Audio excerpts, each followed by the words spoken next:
Bruce Thompson for BT Pilates. Alignment checks for foot, knee and ankle. Walking, we want the toes to be pointing forward. That's just toes pointing forward. We don't want to be like Charlie Chaplin. And in fact, sometimes people are walking like that. We want toes pointing forward. Now, if you do tend to have toes pointing out, you're beginning to mess with the alignment of joints, and you're not getting the full balance and strength out of the feet and ankles.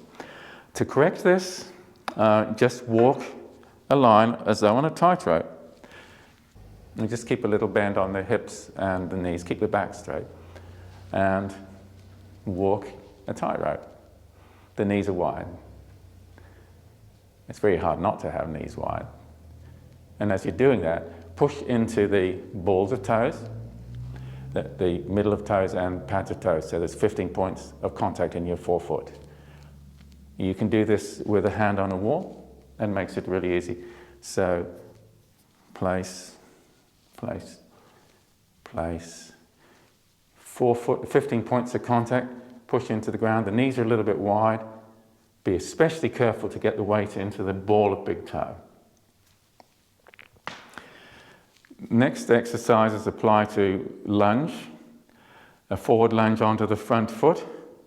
If you're running and have to stop suddenly, you want to know that you've got a really firm base out of your foot to stop suddenly. And there's a number of things can happen. The first is we can go into that lunge and the knee can go over to the side or straight ahead. There's an immediate thing that the coach or movement instructor can see. The instructor is going to tell you to push the knee out over the third to fifth toe, not too wide either way. You, as the client or athlete, are going to feel what's happening in the front of the foot. That is the more reliable cue. You do want to have a reasonable sense of alignment over third to fifth toe, but even more important is getting the forefoot, the 15 points of contact of the front of the foot, down on the ground. I'll show you what I mean. Supposing we go over here, this is a great place to start hurting your medial meniscus, your inside knee cartilage, by the way. So we can find the fourth ball of toes off the ground, we'll push it into the ground. So we've now got the outside of the foot landed. The whole of the foot's now activated. We've got a wide base of support. Supposing we take the knee really wide. At this time, the big toe and ball of big toe is off the ground. We'll push it into the ground. We've now returned the activation of the foot and the wide base of support out of the front of the foot.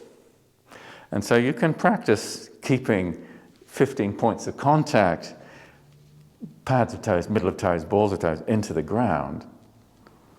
And now, if you need to stop in a hurry, I'll just use the same foot. Immediately, those 15 points of contact, you've got you stopping in a hurry, and you've got a really firm base of support, lots of strength and confidence throughout your whole body. What about the back leg?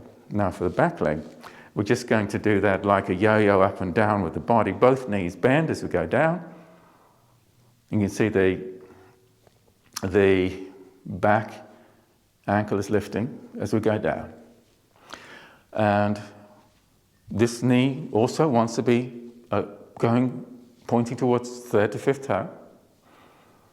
I hope it is. I can't see it at the moment. I can look down. Yeah, that's looking pretty good. This is my less stable foot, by the way. Can you see it's a little wobble? Okay, so as a movement instructor or coach, you might be cueing for the knee to go forward over third to fifth toe, and that's good and dandy, that's fine. But as the athlete or client, you're looking for the feel of the balls of toes and toes. As you lower, the knees bend, you're hinging out of the balls of toes. Now that we're down, is the weight more on the ball of big toe or the fourth, fifth toe? Now for me, it tends to be more over the first toe. So we take the whole of the foot and we press the lazy side into the ground, and now we've got a lot more strength and control coming out of the whole foot. The muscles are working. We've got a wide base of support out of the 15 points of contact of the front of the foot. What happens if we take the knee really wide? Push into the ball of big toe. I'm not saying you should walk or run like this, but just be aware of getting the wide base of support and muscles of the foot activated. What happens if we take the knee in? Oh, the small toe side lifted. We'll push into the small toes. And now we've got the wide base of support and the foot activated. This is Bruce Thompson for BT Pilates.